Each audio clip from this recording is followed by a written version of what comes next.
अच्छा, अगला एग्जाम हमारा लीगल हिस्ट्री का है, तो 400 सालों में कैसे जुडिशरी इवॉल्व हुई है भारत में उसके बारे में बता रखा है। तो या तो वो पूरा का पूरा झूठ है, बेवकूफ़ बना रखा है।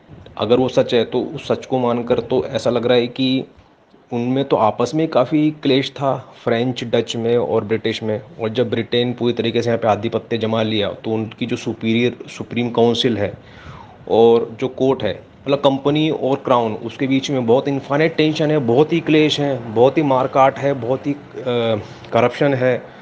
और उसके लिए वो नए नए एक्ट लेकर आ रहे हैं, नए नए चार्टर लेकर आ रहे हैं, नए नए सेटलमेंट लेकर आ रहे हैं, फाइट मार रहे हैं कि कैसे ये साथ में काम करे, कैसे बढ़िया से न्याय व्यवस्था हो और ये हो और वो सारे मसले सुलझ जाएं। तो मतलब उस समय भी जूरी वहाँ चलती थी क्या? तो ये क्या इतना बड़ा छलावा है कि मतलब बार बार वो देखते थे अपने कानूनों में कि ये कानून इंग्लैंड के कानून से मैच कर रहा है कि नहीं कर रहा है। अगर नहीं कर रहा है तो फिर यहाँ पर उसको हटाओ। तो उस समय क्या वहाँ पे जूरी चलती थी क्या? और वहाँ पर वोट वापसी थी क्या? और यहाँ पर भनक भी नहीं लग रही थी। मतलब विलियम बेंटिक ने, वॉरेन हेस्टिंग ने, कॉर्नवालिस ने मतलब उसका कहीं जिक्र भी नहीं किया। पूरी कानूनी किताबों में जिक्र भी नहीं है कि वोट वापसी वहाँ थी और जूरी वहाँ थी। जूरी मतलब जो जूरिस्ट, जो जज थे, उनकी जूरी तो यहाँ पर बना दी गई थी, बट नागरिकों की जूरी, उसके बारे में कोई उल्लेख नहीं है और कोई उसको अप्लाई करने का कोई प्रयास नहीं है। देखो, ये जो लीगल हिस्ट्री अब आप जो पढ़ रहे हो ये झूठ नहीं है एक्चुअली में, ये सब चयनात्मक सच है। ठीक है ना, और उसमें से की पॉइंट को हटाया हुआ है ताकि अंडरस्टैंडिंग ना बन पाए, कनेक्शन ना खड़ा हो पाए, और एक तरह से हिस्ट्री के ज्ञान की तरह वो सब की तरफ हो जाता है। अब बेसिकली क्या था, जो 1857 तक भारत में ईस्ट इंडिया कंपनी, तो ईस्ट इंडिया कंपनी एक प्राइवेट कंपनी थी, वो ठेके के ऊपर था, भारत उसके पास था ठेके के ऊपर।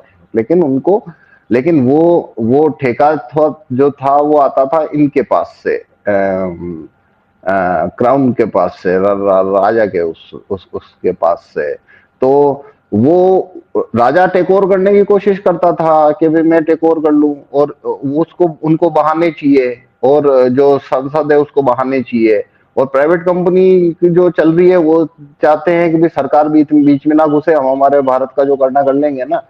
तो उसको लेके वो एक इनफाइट है, वो हाँ वो थी, और वो चलती रहती थी, और वो आपस में उनका आपसी पावर स्ट्रगल था, और वो चलता था। और वो वहां से बार बार वो तिकड़ में लगाते रहते थे, इधर से ये कंपनी के जो रूलर थे वो तिकड़े में लगाते रहते थे। जैसे एग्जाम्पल के लिए कि भाई तुम वहां से ये सब ले रहे हो तो तुम वहां पे ये करो, कानून बनाओ, ये खत्म करने का, एजुकेशन दो उन सबको, उसके लिए एजुकेशन का वो लाओ, तो अब एजुकेशन के लिए वो वहां से ड्राफ्टिंग करके देंगे कि भाई ऐसा वो लागू करो। अब ये खर्चा कौन उठाएगा? East India company. तो ईस्ट इंडिया कंपनी का इंटरेस्ट ही नहीं है कि भाई ये क्या खर्चा वर्चा, हम यहाँ माइनिंग से खोदने आए हैं, मिनरल लूटने आए हैं, टैक्स इकट्ठा करो, मस्त करो, ये क्या बीच में शिक्षा के स्यापे लेके आ गई वहां की जो सीनेट है, वो वहां की ब्रिटेन की संसद। पर उन्होंने बोला भाई कर, तो अब इनको करना है, तो ये क्या करेंगे, ये यहाँ पे शिक्षा का ड्रामा करेंगे। फिर वो देखेंगे भाई तुम ड्रामा कर रहे हो, शिक्षा नहीं दे रहे हो, इतना पैसा खींच रहे हो यहाँ से, शिक्षा पे खर्च करो। तो क्योंकि वहां पे तो वो जवाबदेहिता थी ना, मतलब जवाबदेहिता तो वैसे फर्जी शब्द है, पर जैसे वहां पे वो डेमोक्रेसी जो थी, तो वो भी खैर फर्जी शब्द है, पर कुल मिला के थी कि वहां की संसद जो थी वहां पे तो सब ट्रांसपेरेंट है ना, कि देखो ईस्ट इंडिया कंपनी इतना पैसा इकट्ठा कर रही है, एजुकेशन नहीं दे रही है, तो वहां पे एजुकेशन का लागू करो, ताकि हम जनता लोगों के सामने अब हमारा नाम तो बदनाम नहीं हो कि देखो हमने उनको शिक्षित किया। तो ऐसे करके वो बिल विल चलाते रहते थे, और ये बिल लोगों को ये फिर जबरदस्ती लागू करते थे, थोड़ा ड्रामा कर देते थे, फिर कभी न्याय व्यवस्था सुधारो तो इन्होंने ड्रामा किया, और यहाँ चलो ठीक है ये यहाँ जूरी डाल दो, तो जहां जहां ब्रिटिश राज था प्रोविंसेस में वहां उन्होंने कमजोर जूरी डाल दी, और ये सब ड्रामा चलता रहता। और वहां ब्रिटेन की संसद में भी जो बैठे थे वो सारे आरामी नहीं थे, उनके अंदर भी कुछ जो अच्छे लोग रहते थे, तो वो बोलते थे भाई ये करो वो करो, तो वो सब है, पावर स्ट्रगल है, वो राइट है, और वो वाजिब है। अच्छा, अब इंग्लैंड में वोट वापसी कभी भी नहीं था, है ना, वहां कोई ताल्लुक ही नहीं था, वहां कभी भी नहीं रहा वोट वापसी, और ना आज भी है। ब्रिटेन में केवल जूरी सिस्टम ही था और कुछ नहीं था। अमेरिका के अंदर वोट वापसी आया पहली बार 1805-6 के आसपास आना शुरू हुआ। जूरी तो वहां 1750 से ही डिमांड में आ गया था, और 1774 में लागू हो गया था।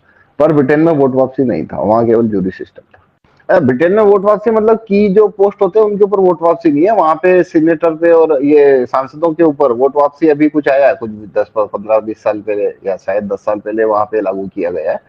और जो कि प्रोसीजर नेगेटिव है, बकवास है, चिल्लर है, और पोस्ट है वो भी चिल्लर है। एमएलए एमपी पे वोट वापसी होने से कुछ होता नहीं है ना।